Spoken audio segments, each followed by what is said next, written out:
Olá pessoal, tudo bem? Continuamos hoje o estudo dos atos processuais. Ontem vimos a parte geral dos atos e terminamos com o estudo dos negócios jurídicos processuais. Inclusive, os exercícios que fizemos no final da aula foram relativos aos negócios e o texto que vocês leram também. Hoje nós falaremos sobre duas questões bem importantes relativas aos atos processuais. A primeira é a questão da comunicação dos atos processuais, que veremos neste vídeo, e depois a cooperação jurídica nacional, que é um tema que é um pouco mais amplo do que o tema dos atos. Ela envolve questões como gestão de casos, formas de cooperação, inclusive entre juízos, mas passa pela prática compartilhada de atos processuais entre juízos. Então também vamos estudar aqui juntamente aos atos no próximo vídeo que eu gravarei para vocês. Eu fiz para vocês um roteiro super completo. Como vocês podem olhar ali, ele ficou inclusive grandinho, né, com várias páginas, porque ali eu coloquei todas as regrinhas relativas às questões de comunicação dos atos.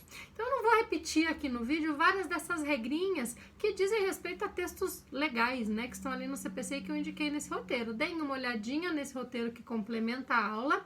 Vocês sabem que todo o material complementa a aula, então a aula é esse vídeo que é curtinho, depois o roteiro também que orienta vocês, não o roteiro de o que vai ter na aula, mas o roteiro de conteúdos mesmo, o texto que sempre vem para a aula e também os exercícios, além, é claro, do nosso momento síncrono ao vivo, em que conversamos sobre várias questões relevantes. Então, olhem tudo isso, tragam as dúvidas de vocês, já digo desde já, e os exercícios que faremos serão também sobre questões envolvendo a comunicação dos atos, tá? Os atos processuais, pessoal, têm que ser comunicados às partes.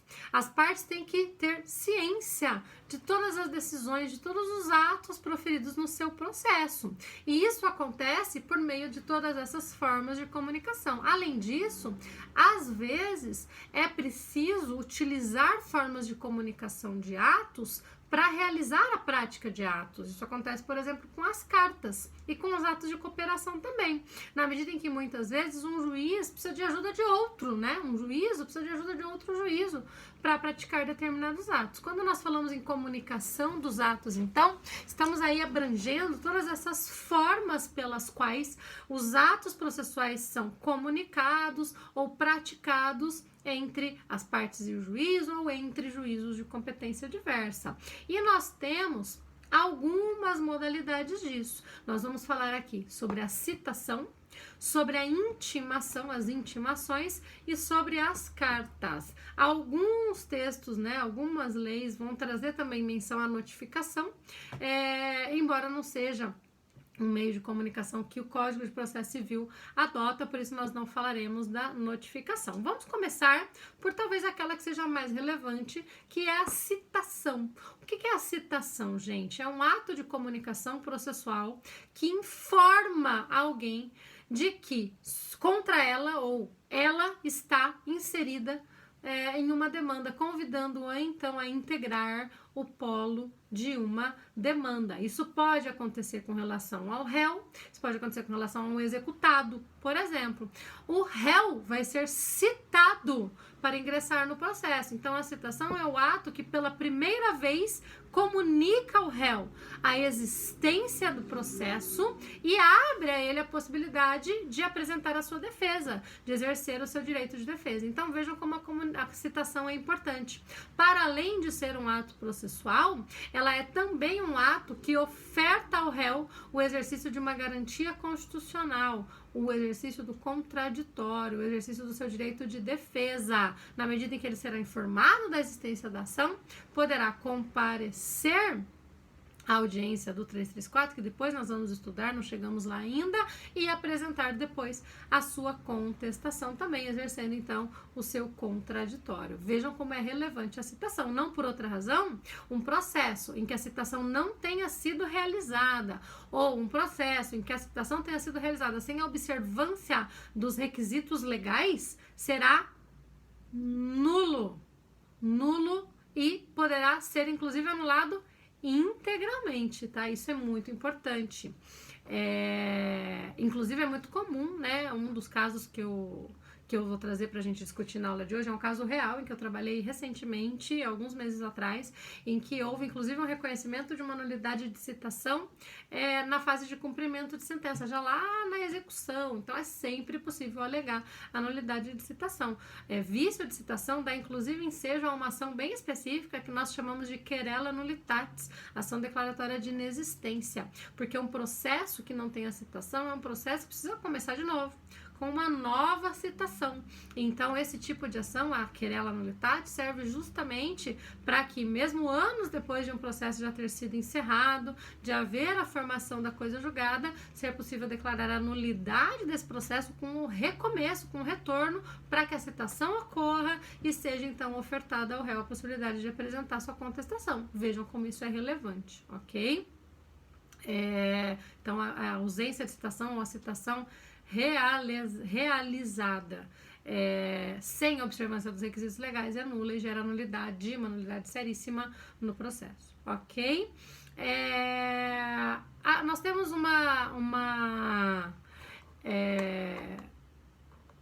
regras específicas sobre a forma de se realizar a citação. A citação tem que ser realizada pessoalmente aquele que deve receber a citação, ao executado ou ao réu, e alguns requisitos relativos à pessoa jurídica, o seu representante pode receber, menores de idade, seu representante legal, enfim, tem várias, condôminos, né, tem condomínios, né, melhor dizendo, tem várias regrinhas que eu inclusive coloquei ali no material de vocês, regrinhas também relativas a impedimento legal, situações em que não se pode citar alguém, não se pode citar alguém que está participando de um culto religioso, alguém que está num funeral de alguém, né, de um parente, etc. Então, nesses casos, tem impedimento legal a citação, depois vocês dão uma olhada nisso.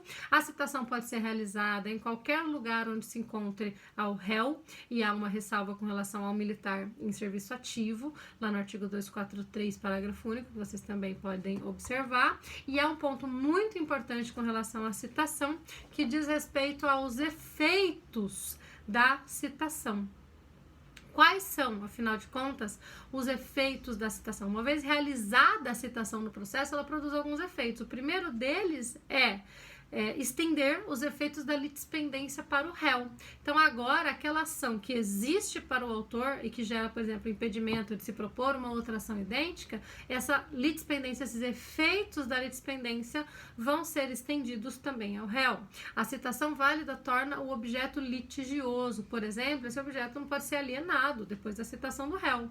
Eventualmente, se discute um bem e etc., ele não pode ser alienado. Vocês verão lá nas aulas de execução que há várias consequências decorrentes disso, a caracterização de fraude à execução, por exemplo. Ela impede a modificação da demanda sem o consentimento do réu, vocês já sabem disso. Então, uma vez citado o réu, estando o réu, então, citado no processo, qualquer modificação do pedido ou da causa de pedir terá necessariamente que passar pela concordância desse réu, assim como alterações, por exemplo, nos polos da ação, né? Lembre daquela situação da sucessão processual do cessionário, em que o cessionário só pode ingressar se o réu concordar, senão se identifica no processo, justamente porque o réu já foi citado e está no processo. A citação válida interrompe, desculpem, antes disso, constitui mora o devedor, também é um efeito importante. E, por fim, interrompe a prescrição. A citação válida faz com que a prescrição da pretensão seja interrompida, e essa interrupção da prescrição retroage a data da propositura da ação. Isso é importante, gente, porque eventualmente é muito comum, né, a ação ser proposta nos últimos dias do prazo prescricional, e tudo bem, ela pode ser proposta nos últimos dias do prazo prescricional, porque quando a citação for realizada validamente, ela ensejará, ela provocará o efeito de interromper a prescrição, e este efeito retroage a data da propositura da ação. Então, a ação tendo sido proposta quase no esgotamento do prazo prescricional, a citação válida faz com que aquele pedacinho que faltava não seja complementado, e por isso a prescrição não se opera, ela fica interrompida. Vejam que efeito importante. Só que aqui tem um detalhe: o autor é responsável por providenciar todas as diligências necessárias para a citação do réu. Ele tem que informar o endereço correto do réu, ele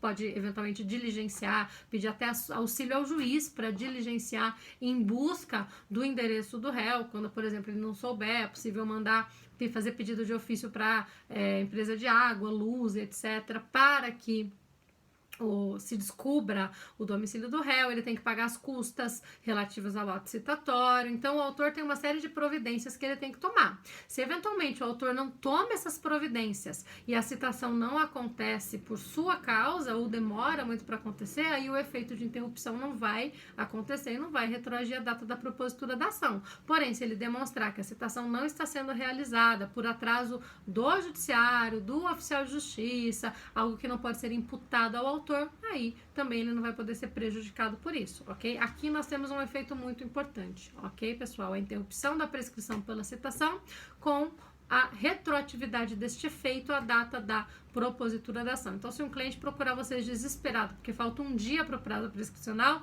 podem propor ação com um dia do prazo prescricional, não tem problema nenhum, porque aí, ao citar o réu validamente, haverá a interrupção da prescrição. Tem alguns detalhes aí relativos a esse validamente, é sobre isso que eu quero praticar com vocês depois. Eu vou trazer algumas situações para nós pensarmos se a citação foi válida e não tendo sido, se ela operou ou não o efeito de interrupção da prescrição e etc, ok?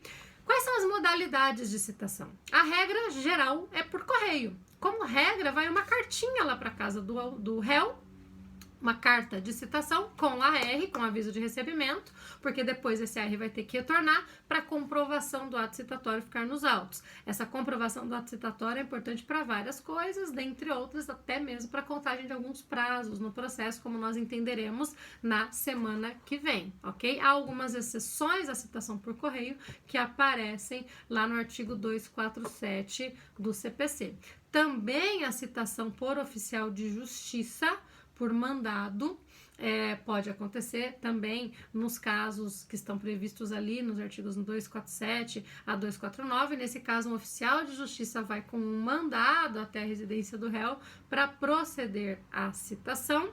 E havendo comarcas vizinhas, comarcas contíguas, é possível que o oficial de justiça vá até a comarca contígua para fazer, eventualmente, a citação de um réu ou praticar um ato na outra comarca. Isso não tem problema nenhum. É claro que, sendo por correio, ele pode ser mandado para qualquer comarca do Brasil, tá? O que pode, porém, acontecer?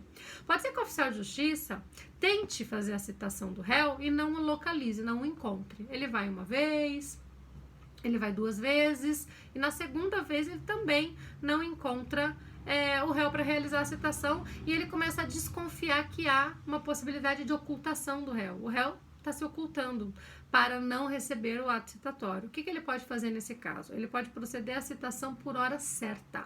O que é a citação por hora certa? Ele comunica quem ele encontrar no local de que aquele réu está sendo citado, informa a citação realizada. Esta citação depois tem que ser enviada para esse réu por correio e ele é considerado fictamente citado. Vejam o nome que eu usei. É uma forma de citação ficta, presumida. Presume-se que o réu foi citado nesse caso. Não dá para saber se ele foi, mas a presunção é de que ele foi citado. Claro que depois esse réu pode alegar nulidade, dizer que o endereço estava errado, etc. Mas estando correto o endereço, ele não conseguindo demonstrar que não havia mesmo motivo para ocultação, para suspeita de ocultação, a citação vai ser considerada válida quando realizada, então, por hora certa. O que o oficial de justiça faz nesse caso? Ele comunica à pessoa que ele encontrar que ele vai voltar no dia seguinte em determinado horário, ele volta e se ali naquele horário ele não encontra o réu, ele considera a citação como realizada. Ok, pessoal? Isso é bem importante. E outra forma de citação é a citação por edital, quando o réu está em lins, local incerto e não sabido.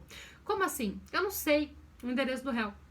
Eu diligenciei, eu procurei, ele está em local incerto e não sabido. Nesse caso, é possível pedir a citação por edital. Um edital que vai ser publicado no diário para que este réu, então, seja citado, ok? Se eventualmente depois se comprovar que o autor usou de má fé para proceder à citação por edital, essa citação vai ser considerada nula e ele inclusive vai ser apenado em razão disso por uma conduta, evidentemente, de má fé. Então, a citação por edital só pode ser usada mesmo quando, de fato, o réu está em local incerto e não sabido. Já vi N casos em que se pediu a citação por edital alegando que o réu estava em Lins, ou a citação por edital foi realizada, é uma citação ficta também, presume-se que ela aconteceu, e então o réu acaba aparecendo depois dizendo, ei, meu endereço estava aqui o tempo todo, né? Todo mundo sabia, eu tenho ali conta de telefone e etc, que poderia mostrar o meu endereço. Então, isso acontece muito também é um motivo comum de nulidade da citação. E há requisitos para o edital, há um procedimento para o edital, um prazo para o edital, o prazo que tem o edital, e só depois desse prazo é que a citação é considerada realizada, e tudo isso vocês podem olhar ali no artigo 256, 257, 258 do CPC, relativamente às modalidades de citação, ok? Também é possível a citação pelo escrivão ou chefe de secretaria, eventualmente, quando a parte comparece, ela pode ser citada pessoalmente ali pelo chefe de secretaria. Daqui a pouquinho, na nossa aula viva, eu conto uma história engraçada a respeito disso para vocês, não vou colocar aqui no vídeo, e também por meio eletrônico, né? Hoje, com o processo eletrônico, principalmente depois da Lei 11.419 de 2006, a citação também pode ser realizada por meio eletrônico. Inclusive, o Ministério Público, a Defensoria Pública tem que ter cadastro nos sistemas eletrônicos dos tribunais para receber a citação por meio eletrônico. Isso é muito mais prático, muito melhor, tá? Também temos aí, está lá no artigo 246, para primeiro e segundo, a possibilidade de citação por meio eletrônico, ok? Vejam, pessoal, que são várias regrinhas, tá?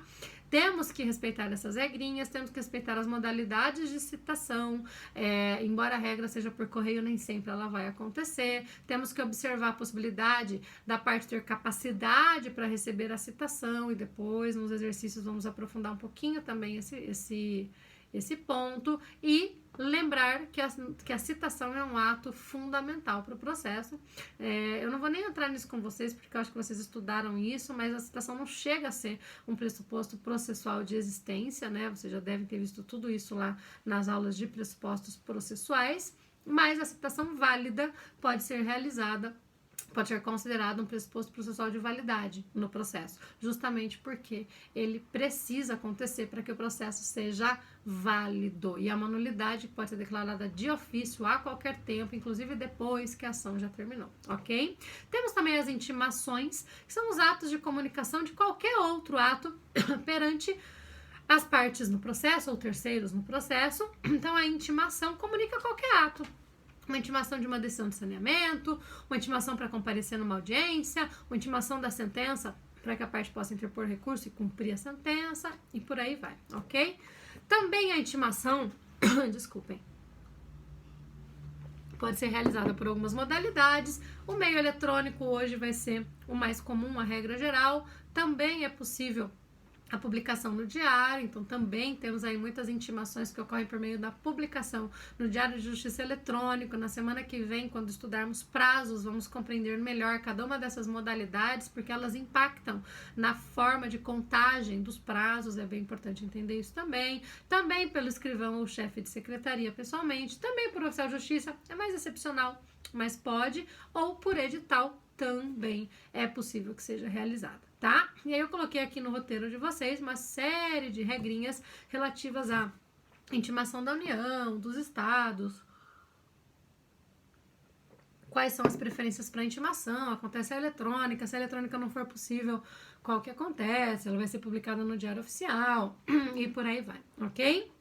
De todo modo, as intimações, quando o advogado já está constituído no processo, tem que ser realizadas em nome do advogado, salvo intimações para a prática de atos materiais pela parte. Por exemplo, para a parte comparecer a uma audiência e prestar depoimento pessoal, tem que haver uma intimação pessoal dessa parte para isso. Ela precisa receber, uma intimação na casa dela para comparecer e prestar o depoimento pessoal, por exemplo, ok? Mas, em regra, os atos são comunicados pelo advogado e é possível indicar qual será o advogado que vai receber a intimação. E se a intimação no processo for realizada em advogado diferente daquele que eu indiquei, pode ser uma causa de nulidade também nessa situação, tá? E também hoje, com o CPC de 2015, é possível que se indique que a intimação aconteça no nome do escritório de advocacia.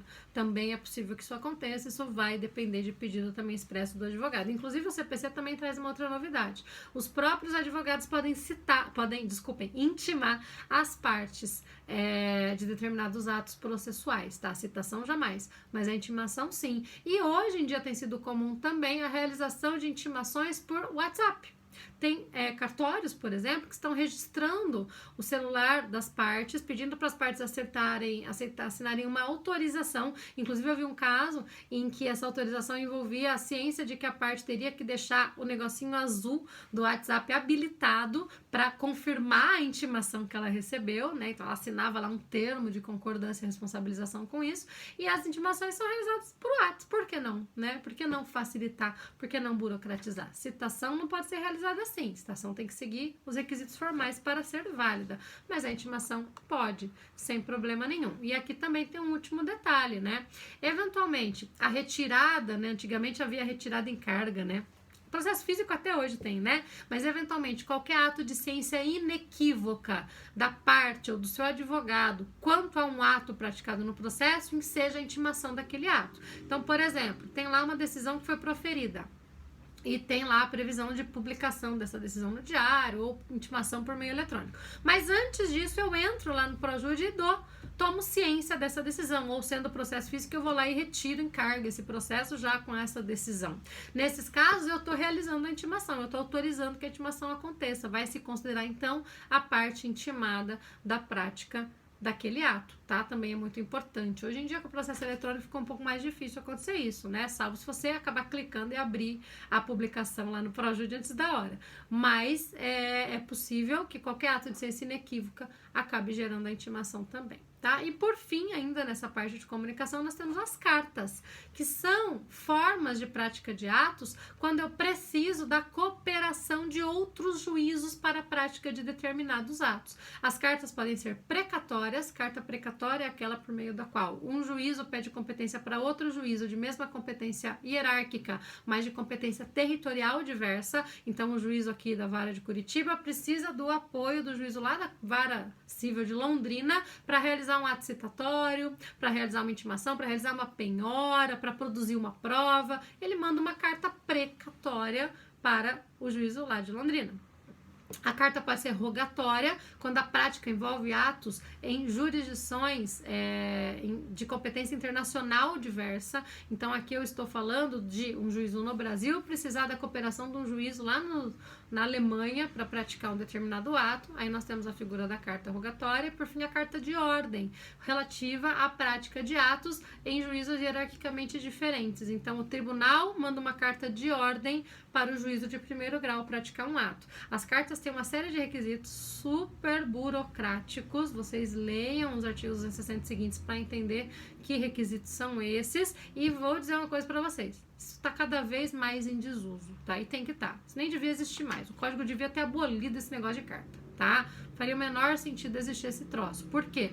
Porque, como nós veremos no próximo vídeo, ainda nessa aula, nós temos nos artigos 67 a 69 atos de cooperação jurídica a serem praticados por juízos em âmbito nacional ou internacional. Significa dizer que, com o advento do CPC de 2015, a prática de atos entre juízos de competência diversa ficou muito mais desburocratizada, sem a previsão de uma forma expressa. Então, cartas precatórias não faz o menor sentido utilizar. Tudo aquilo que pode ser realizado pela via das cartas pode ser realizado pela via dos atos de cooperação. Claro que vocês têm que saber que as cartas existem, o código manteve essa burocracia, essa coisa super dinossaurica no seu texto, porém, elas não precisam ser utilizadas. Tudo aquilo que pode ser realizado por cartas pode ser realizado por meio da prática de atos de cooperação nacional, que vai ser justamente o tema do próximo vídeo. Daqui a pouquinho nós nos encontramos lá.